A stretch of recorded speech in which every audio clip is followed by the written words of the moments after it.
Assalamualaikum warahmatullahi wabarakatuh.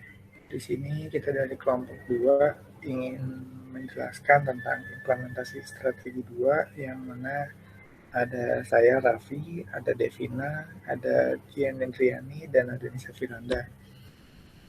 Lalu next. Ya, yang pertama itu yang akan kita bahas tentang kepemimpinan strategis, terus entrepreneur dan inovasi strategis, dan juga manajemen konflik. Nah, yang pertama itu keberadaan seorang pemimpin strategis sangat diperlukan dalam lingkungan kerja yang rentan mengalami isu-isu sulit. Isu-isu tersebut ini dapat mempengaruhi dan dipengaruhi oleh berbagai hal, termasuk resiko dari dalam maupun dari luar organisasi tersebut. Menurut Kron, kepemimpinan strategis adalah secara seorang pemimpin di sebuah perusahaan menyusun strategi untuk mewujudkan tujuan tertentu. Strategi tersebut harus memetakan langkah-langkah yang perlu diambil perusahaan untuk beralih dari kondisi saat ini ke kondisi yang diinginkan. Beberapa cara problem solving yang dapat dilakukan untuk itu bisa termasuk merombak atau menciptakan struktur organisasi baru hingga mengalokasikan sumber daya. Namun, strategi yang dibuat tidak boleh hanya didasarkan keputusan. Kayak misalnya untuk sekarang ini, pemimpin juga harus mempertimbangkan tujuan jangka panjang perusahaan. Sederhananya, tujuan kepemimpinan strategis itu adalah untuk mempersiapkan organisasi menghadapi apapun yang mungkin terjadi di masa depan.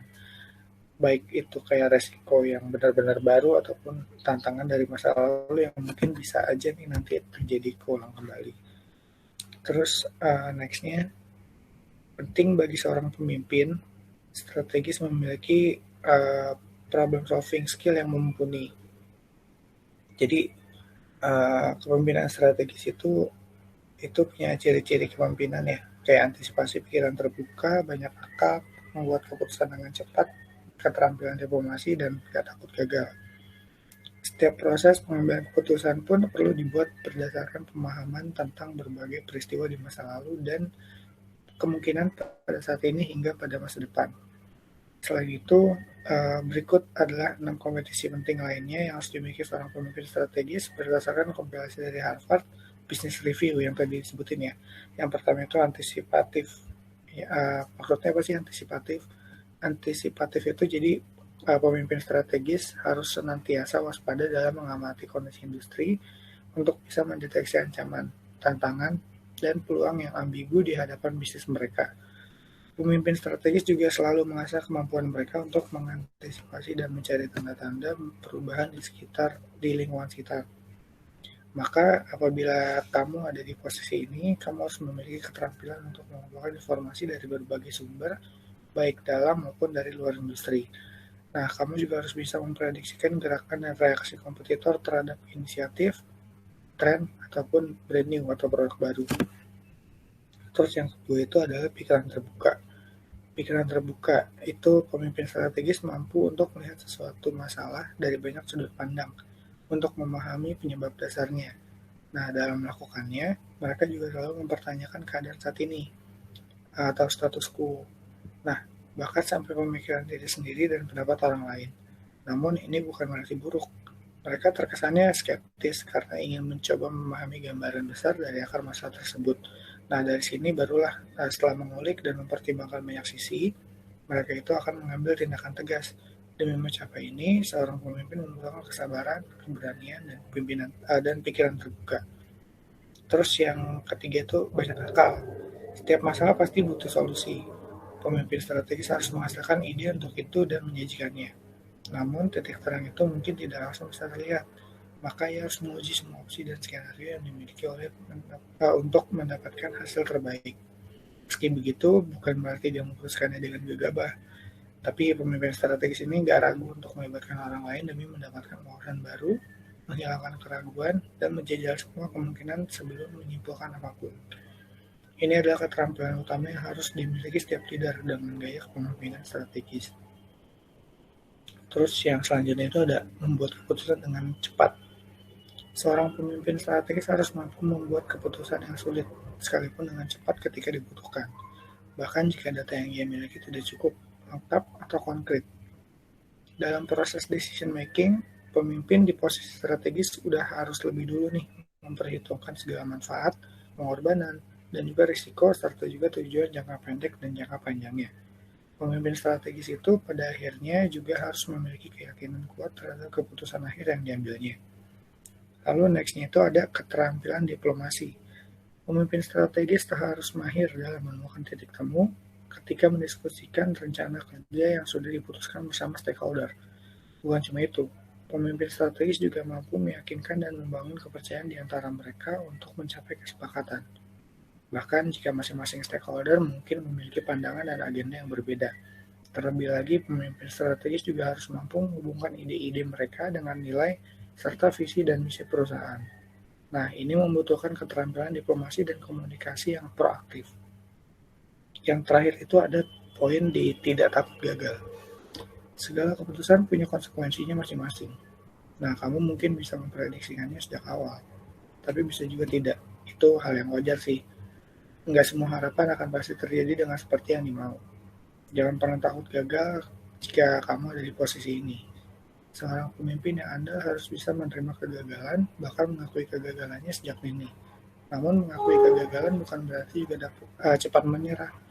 Mengusung kepemimpinan strategis artinya seorang leader harus bisa belajar dari kesalahan untuk mengubah kegagalan menjadi kesuksesan. Mereka pun pada akhirnya bisa mengenali tipe-tipe kegagalan seperti apa yang bisa diubah menjadi kesuksesan. Karakteristik ini kemudian dapat membantu mereka untuk mengantisipasi dan mengeliminasikan risiko atau skenario buruk agar nggak terulang lagi nih di masa depan. Pasalnya mereka udah tahu sih cara-cara apa aja yang berhasil dan tidak. Lalu next. Nah, ini ada kelebihan kepemimpinan strategis.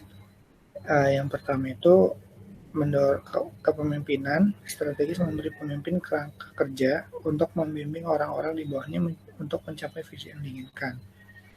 Nah, ini ada beberapa keuntungan dari kepemimpinan strategis yang kita lampirin. Yang pertama itu ada mendorong semua orang yang terlibat selalu berpikir kritis dan objektif. Terus mendorong kontribusi aktif dan sense of belonging yang aktif dari setiap anggotanya, mencegah dan mengurangi resiko konflik, menggiatkan kolaborasi antar departemen, lalu menguatkan komitmen kerja dan loyalitas setiap anggotanya, terus alur komunikasi yang jelas di seluruh bagian organisasi.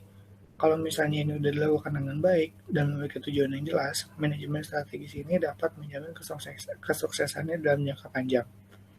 Lalu yang selanjutnya, ini ada kekurangan kepemimpinan strategis, namun sama seperti kepemimpinan lainnya, manajemen strategis juga memiliki kekurangan. Yaitu yang pertama, tidak benar-benar dapat memprediksi masa depan dan semua kemungkinan terburuknya. Terlalu fokus pada masa depan, jadi dia tuh nggak benar-benar mengatasi masalah yang saat ini sedang ada di depan mata. Terus nggak fleksibel. Jika ada satu aspek dalam strateginya ada yang perlu diubah atau dikoreksi sambil jalan, hal tersebut dapat mempengaruhi keseluruhan organisasi. Terus juga berpotensi mengucurkan biaya tambahan, terutama jika strategi nggak berjalan sesuai apa yang diharapkan. Oke, lalu next-nya. Nah, ini entrepreneur dan inovasi strategi.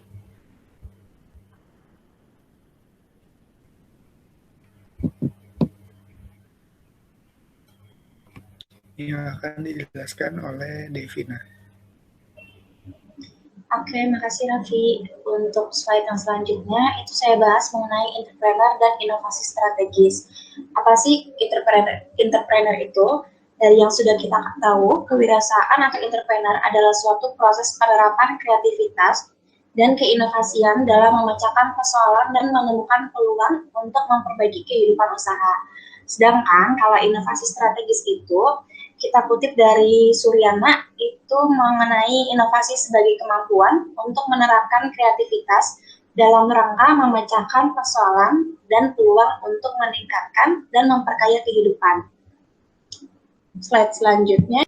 Nah, untuk selanjutnya di sini ada gambar itu mengenai kerangka strategi entrepreneurship. Saya jelasin dikit, di sini untuk membangun strategi entrepreneurship dalam perusahaan dapat dilakukan dengan melakukan kegiatan inovasi yang sifatnya eksplorasi dan eksploitatif secara simultan.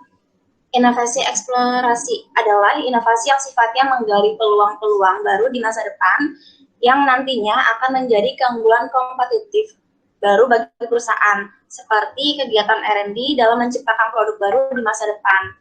Di sisi lain, inovasi eksploitasi adalah kemampuan perusahaan untuk mengefektifkan keunggulan daya saing saat ini dan menciptakan peluang pasar saat ini sebesar-besarnya. Peningkatan efisiensi proses, kualitas produksi, serta kompetensi SDM merupakan contoh inovasi eksploitasi di sini. Nah, salah satu perusahaan yang sukses mengembangkan strategi entrepreneurship adalah Samsung. Samsung adalah merupakan perusahaan yang sangat inovatif sekaligus juga sangat kompeten dalam hal proses engineering serta ekspansif dalam mengembangkan usahanya.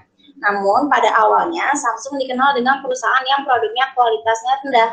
Nah, pada tahun 1900-an, CEO Samsung ini melakukan perubahan strategi dan fokus kepada pengembangan inovasi.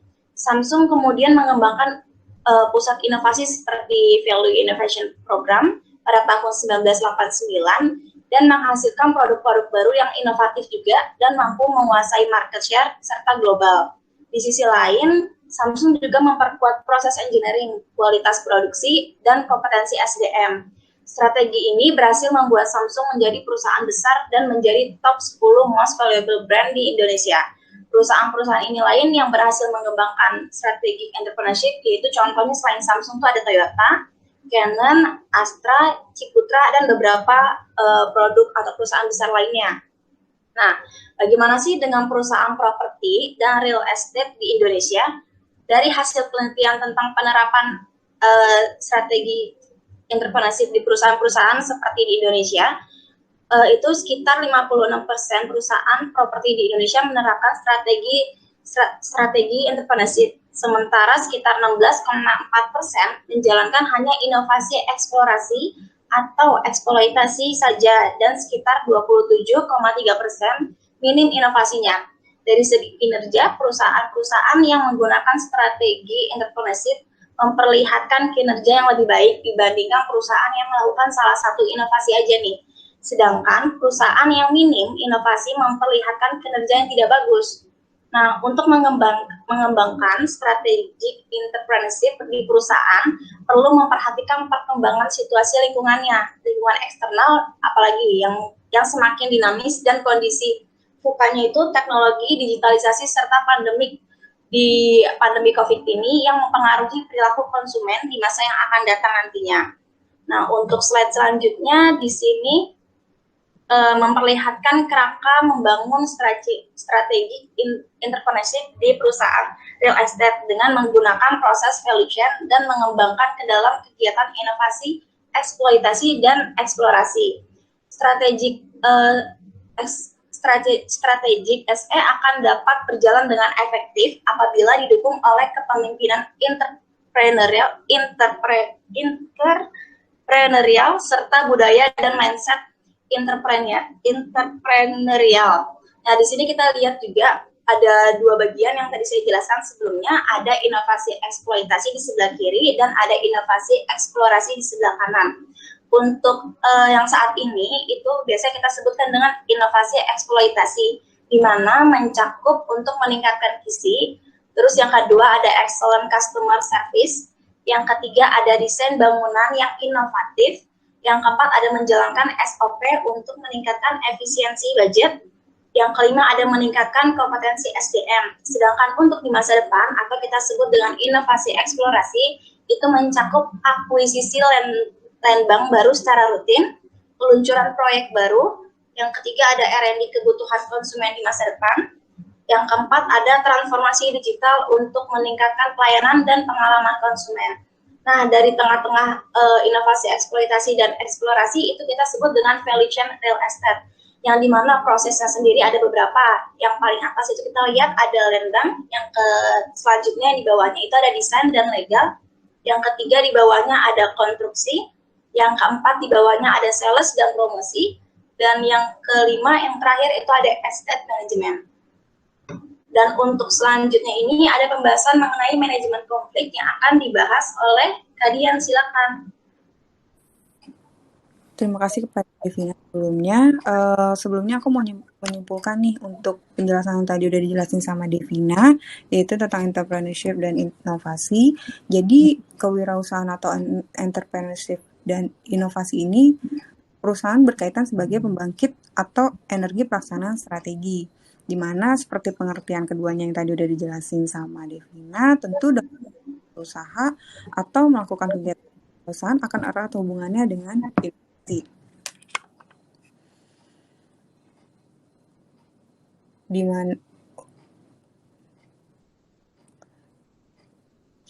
di mana seperti pengertian yang tadi udah dijelaskan oleh Devina, tentu dalam membentuk suatu usaha atau melakukan kegiatan kewirausahaan akan erat hubungannya dengan inovasi. Nah, apa sih hubungannya dalam implementasi strategi?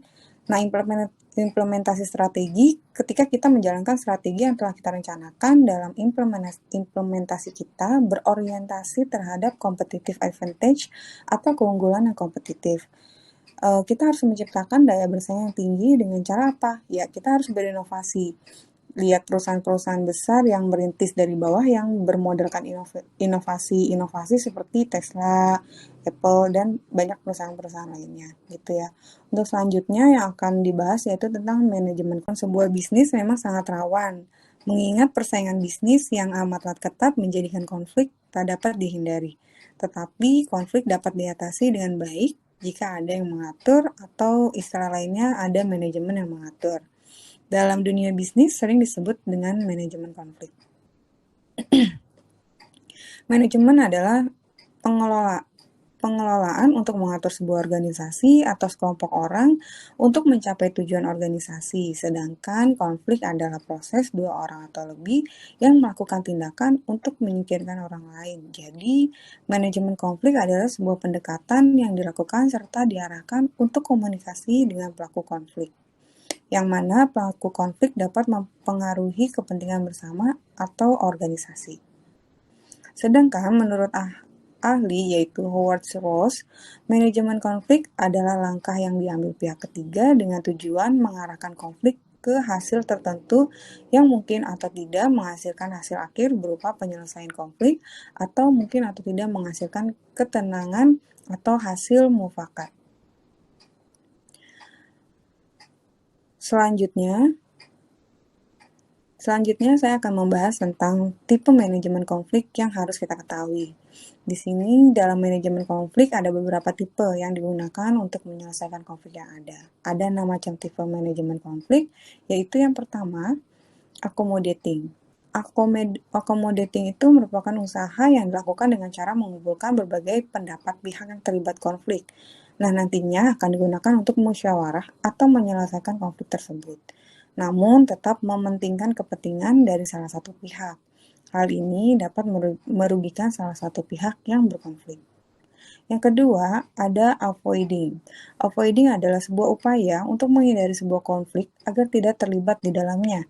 Hal ini menjadi cara yang paling efektif agar lingkungan terhindar dari konflik. Yang ketiga, ada compromising. Berbeda dengan accommodating, cara ini lebih memperhatikan kepentingan bersama dengan mendengarkan pendapat dari semua pihak dan memutuskan jalan keluar dengan tetap mementingkan kepentingan bersama menjadi cara yang adil bagi semua pihak. Cara ini akan memberikan solusi bagi semua pihak. Ada 4 bentuk kompromi yaitu separasi, atrasi, menyogok, dan mengambil keputusan secara kebetulan. Separasi artinya pihak yang terlibat konflik dipisahkan untuk menyelesaikan konflik yang ada. Atrasi artinya pihak yang berkonflik setuju dengan keputusan yang diambil pihak ketiga atau penengah. Yang ketiga, mengambil keputusan berdasarkan faktor kebetulan. Dengan cara ini bisa dilakukan dengan hal-hal yang sederhana, tapi tetap berpegang pada aturan yang berlaku. Yang keempat yaitu menyogok merupakan memberikan imbalan untuk pihak yang mengambil keputusan dengan tujuan pihaknya dapat dimenangkan dengan konflik tersebut. Hal ini mungkin curang, tapi bergantung pihak masing-masing yang menyelesaikannya. Selanjutnya yaitu ada collaborating, yang merupakan cara menyelesaikan konflik dengan bekerja sama yang hasilnya memuaskan semua pihak. Semua pihak akan bekerja sama untuk menyelesaikan masalah dengan tetap memperhatikan kepentingan bersama. Lalu ada competing, adalah cara yang digunakan dengan mengarahkan pihak yang terlibat konflik bersaing dan memenangkan kepentingan masing-masing pihak. Cara ini pastinya tidak akan memberikan solusi bagi kedua belah pihak dan yang pasti akan ada yang kalah dan yang menang. Yang terakhir yaitu conglomeration, merupakan kombinasi atau campuran menyelesaikan konflik dengan cara menggabungkan 5 tipe di atas. Tentunya cara ini akan lebih memakan banyak waktu dan tenaga. Selanjutnya, pembahasan tentang strategi manajemen konflik akan dibahas oleh Nisa Firanda. Silakan, Nisa Firanda.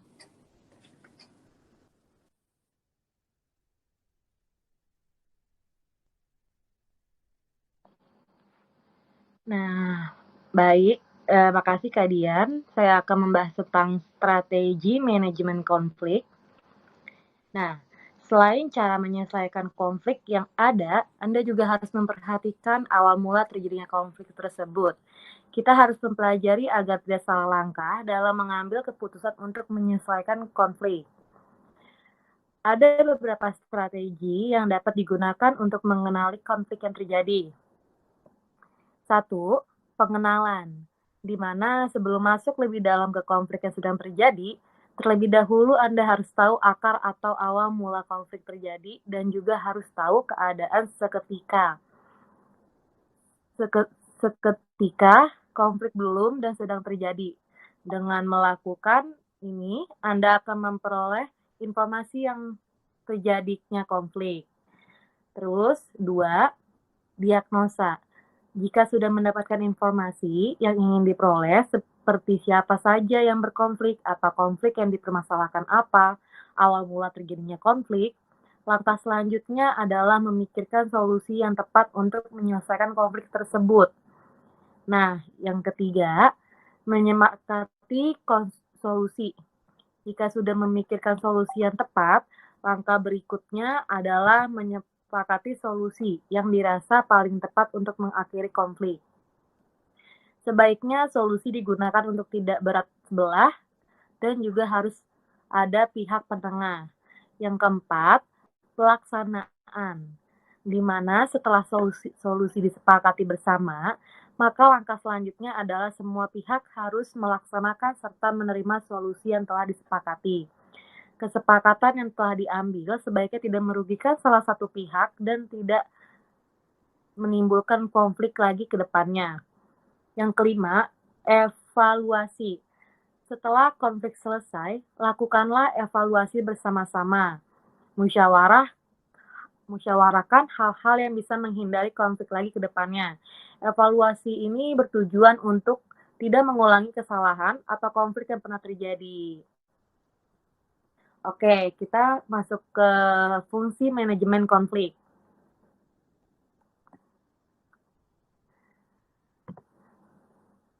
Nah, pasti banyak yang bertanya-tanya, apa fungsi dari manajemen konflik? Banyak orang yang belum tahu mengenai manajemen konflik dan bagaimana cara menyelesaikan yang tepat. Apa fungsinya pun pasti banyak belum tahu kan, dalam dunia bisnis itu fungsinya apa. Yang pertama, fungsinya itu meningkatkan kinerja dan keaktifan karyawan. Dalam manajemen konflik, mengeluarkan pendapat menjadi sarana yang tepat bagi karyawan. Karyawan akan lebih aktif mengemukakan pendapat ketika terjadinya konflik. Karyawan dan atasan akan berdiskusi, langsung memikirkan solusi yang tepat.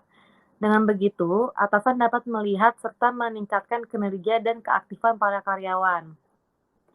Yang kedua, mengembangkan kemampuan karyawan, di mana dengan adanya manajemen konflik, secara tidak langsung akan mengasah kemampuan para karyawan untuk lebih berpikir logis, kreatif, dan rasional.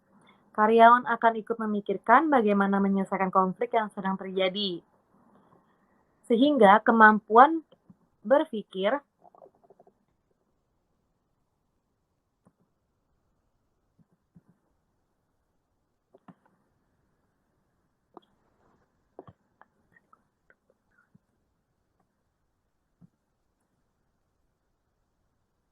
Sehingga kemampuan berpikir karyawan akan mengembang dan meningkatkan karena sering diasah untuk diikut memberikan solusi yang tepat, serta lebih kreatif dalam berpikir dan tentunya akan meningkatkan skill mereka sebagai karyawan. Nah, melatih kemampuan menyelesaikan konflik juga termasuk fungsi konflik tersendiri loh. Dalam sebuah perusahaan, konflik pasti akan terus terjadi. Perusahaan yang pernah mengalami konflik akan lebih berkembang dan maju dengan konflik yang terjadi, akan membuat sebuah perusahaan tersebut menyelesaikan dengan solusi yang tepat. Perusahaan akan lebih mampu bertahan karena sudah terbiasa dengan adanya konflik. Kelima, meningkatkan rasa saling menghormati. Dengan manajemen konflik, akan ada berbagai pendapat yang muncul. Pendapat yang berbeda-beda bisa menimbulkan sebuah perpecahan. Namun itulah tantangan bagaimana Anda bisa menghormati pendapat orang lain dan tidak menjatuhkannya. Yang artinya manajemen konflik berguna untuk meningkatkan rasa toleransi antar semua pihak. Kesimpulannya, konflik dapat terjadi di sebuah kalangan dan semua aktivitas. Untuk itu, muncul manajemen konflik yang berguna untuk mengatasi konflik yang ada. Apalagi dalam dunia bisnis, pertentangan dan perbedaan pendapat sangatlah mungkin. Konflik dapat terjadi dari berbagai faktor, entah dari sumber daya manusianya, atau sistem perusahaan tersebut, bahkan ada yang dari atasannya sendiri yang bermasalah. Konflik harus diselesaikan dengan semua pihak, yakni antar atasan dan karyawan. Semua pihak harus menyadari kesalahan yang ada serta tidak tunduk akan egonya sendiri-sendiri. Karyawan tidak harus selalu tunduk dengan atasan. Karyawan juga bisa menegur dan memberikan pendapat yang jelas jika ada yang salah dengan perusahaan tempat dia bekerja. Nah, demikian pembahasan mengenai manajemen konflik, tipe strategi, dan fungsinya. Terima kasih.